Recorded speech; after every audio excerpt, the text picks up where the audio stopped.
u Rwanda na Repubulika Iharanira Demokarasi ya Kongo biravugwa ko byaba byamaze kumvikana ku gihe bizatangira gushyira mu bikorwa ingamba zirebana n'umutekano zikubiye mu masezerano y'amahoro ibihugu byombi byasinyiye muri Leta Zunze Ubumwe za Amerika muri Kamena i Washington.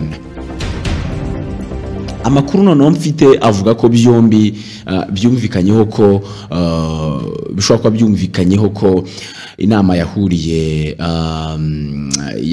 n'ubundi abahagarariye impande zombi ubwo n'u Rwanda ndetse na RDC i Washington hagati ya tariki ya 17 ndetse n'iya 18 Nzeri 2025.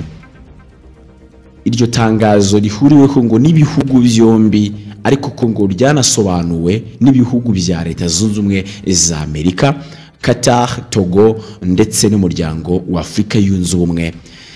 Kandi ngo iryo tangazo ryavugaga ko ryavuga ko rero gutangira gushyira mu bikorwa ibikubiye mu masezerano y'amahoro yasinywe tariki 27 Kanama Kamena nibyo 2025 rero ngo bizatangira gukorwa cyangwa se bizatangira gushyirwa mu bikorwa guhera tariki ya mbere Ukwakira 2025. Ibiro ntaramakuru by'Abongereza Reuters nibyo bivuga ko amasoko cyangwa se amasoko atatu afite aho ahuriye na kiriya kibazo kuba cyakemuka abantu bafite ubushobozi bwo kuba bakora hagati y'u Rwanda ndetse na Repubulika Iharanira ko bazagira uruhare mu kubishyiramo. Noneho ibi biro ntaramakuru nibyo bivuga ko uretse kuba abo ngabo ari bo bagomba kugiramo uruhare kugira ngo bikorwe, ariko ngo isoko ya kiriya kibazo cyane cyane ifite aho huriye na kiriya kibazo yabibwiye Kigali ko Kinshasa kandi ngo byemeranyijwe ko byamaze kurangiza gushyira mu bikorwa ingamba z'umutekano bitarenze uyu mwaka. Reuters niko ivuga mu byo yamaze gutahura. Reuters nibwo ikomeza uvuga ko ngo muri ibyo bihugu byombi n'ubundi ngo byemeranyijwe ngo harimo n'ibikorwa byo gusenya umutwe wa FDLR ndetse no gufasha icyuma cy'ingabo cyangwa se icyo nakita nko gufasha n'ubundi ingabo z'u Rwanda kugira ngo zikore ibyo bikorwa byose ngo bigomba gukorwa hagati ya tariki ya 21 na tariki ya 30 Ukwakira uyu mwaka wa 2025. Ingengabihe bundi yamaze gutegurwa kandi ngo ihango u Rwanda na RDC amatariki ngo yihariye cyane yo gushyira mu bikorwa amasezerano y'amahoro byasinye, ngo nubwo hari impungenge z'uko yaba yapfukiranywe cyangwa se yaba yapfapfanye ayo masezerano, ngo nubwo ngo haba hari impungenge z'uko yaba yapfapfanye. Amakuru ahari avuga ko ibihugu byombi ngo kera kabaye ngo byemeranyijwe gusenya FDLR mbibutsa ko ari umutwe w'itirabwo cyangwa se ari inyeshyamba zibarizwa muri Repubulika Iharanira Demokarasi ya Kongo zingana n'ibihumbi 10 zirenga ibihumbi 10 rero zasize harimo zigizwe n'abasize bagize uruhare muri jenoside yakorewe abatutsi mu 1994 mu Rwanda. Mu gihe rero ngo uretse kuba ngo kera kabaye ngo byaremanyijwe gusenya FDLR ngo mu gihe mu nama ngo yabihuje muri uku kwezi n'ubundi kwa Nzeri ngo habaye ubwumvikane bukeya,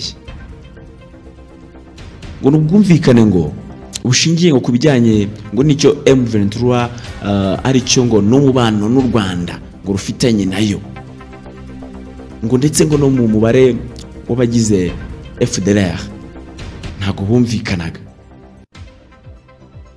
Ikintu cyane ngo cyatumye kibimbarutse kugira ngo ntibumvikane inama yabaye muri uku kwezi ngo n'ubwumvikane ngo bushingiye ngo kuba ngo ni ku ruhande rwa Repubulika Iharanira Demokarasi ya Kongo ngo bwumvikane ngo itumvaga neza ngo ni bijyanye ngo nicyo M23 ari cyo n'umubano n'u Rwanda rufitanye na M23. Hanyuma u Rwanda narwo ruvuga uti ubwo RDC negakana umubare wa nyawo ngo abagize FDLR, umubare wa nyawo rwose wabagize FDLR. Nibyo bintu batumvikanagaho cyane. Amakuru no avuga ko muri yo nama abari bahagarariye RDC ngo bavuga ko gusenya FDLR bisaba ibikorwa bihuriweho cyane, gusa ngo u Rwanda ngo narwo ngo rukavuga ko izo zigomba kuba zaba inshingano za Kinshasa cyane. Ngo mu gihe haburi iminsi mike cyane cyangwa se iminsi mbarwa kugira ngo ibikorwa byo gusenya FDLR impande zombi zemeranyijwe bitangire, umutwe wa M23 no ukomeje kugaragaza ko ingabo za leta RDC zikomeje gufatanya n'abarimo abarwanyi aburiya mutwe n'ubundi FDLR ugizwe n'abasize bagize uruhare muri jenoside cyangwa se ugizwe n'abakoze jenoside yakorewe abatutsi mu 1994 mu Rwanda, mu kugaba ibitero mu duce dutandukanye dutuwe n'abaturage benshi muri za Kivu zombi, ngo ni za Kivu y'amajyepfo ndetse na Kivu y'amajyaruguru. Mu gihe Repubulika Iharanira Demokarasi ya Kongo iri gukora n'ubundi bikoreshoka byose kugira ngo bigezweho kandi bishyirwemo imbaraga cyane, ngo kino gihugu ngo cyakoze icyo nakita nko kwemera ibintu kitazakora na gatoya, nko kwemera ikintu rwose batazakora na gatoya. Ariko ibi ngibi nabyo tuzakomeza tubirebe turebe uko bimeze. Ntabwo RDC gerageza byibuze kubyemera ibyemeye, kuko bamwe mu basirikare nyine mu gisirikare cya Repubulika Iharanira Demokarasi FARDC bamaze kwinjirwamo. Ntekereza ko umuntu z'amabanga yawe azamenya ibiri gukorerwamo akenshi. Sinzi wenda ikizakugira ngo bikorwe cyangwa se bishyirwe mu bikorwa, ariko igihe hari n'icyo ngicyo wamenya. Ubwo umuntu yareba koko niba ari byo kuba u Rwanda na RDC byaba byemeranyijwe tariki yo gutangiraho guhiga FDLR, dore ko impande zombi nta kintu ziratangaza. Kuba nta kintu iri impande zombi ziratangaza, reka dutegereze turebe ibyo ari byo. Ariko amakuru ngo haravugwa ko u Rwanda na RDC ngo byabyemeranyijwe itariki yo gutahuraho cyangwa se yo guhiga butware FDLR. Reko ngo tumaze kubona mu Kwakira ngo nibwo ibyo bikorwa bizatangira.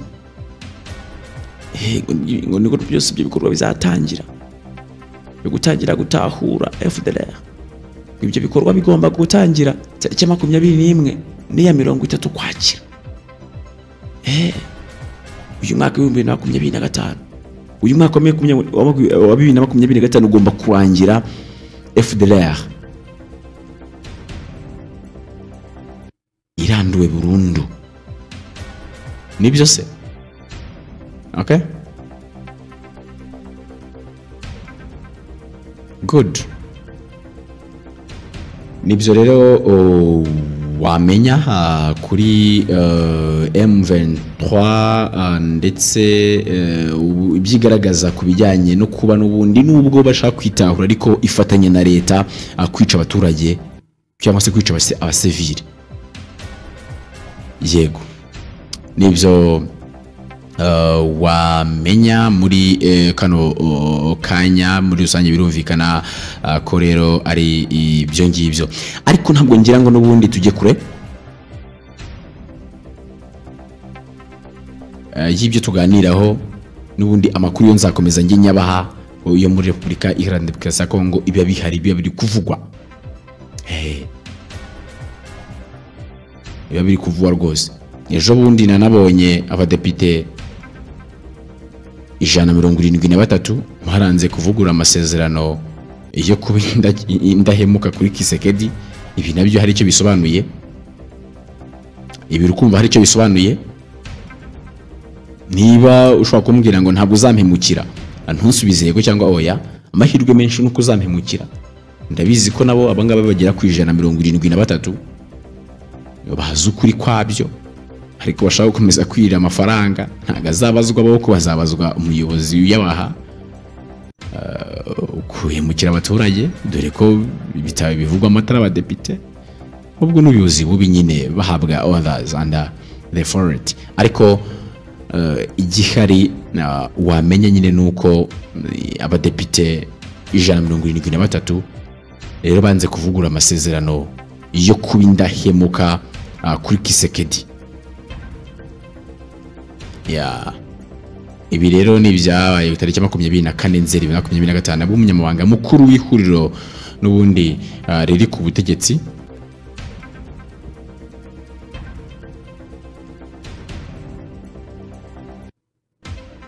yashyize rero ahagaragara urutonde rw'abadepite 173 bo ku rwego rw'igihugu batarishyura cyangwa se aba bose bategeze bashyira umukono ku cyifuzo cyo kuvugurura ubudakemwa bwabo kuri Felix Tshisekedi, perezida wa Repubulika Iharanira Demokarasi ya Kongo, akaba n'umuyobozi mukuru w'iri huriro rifite ubwiganze ku butegetsi.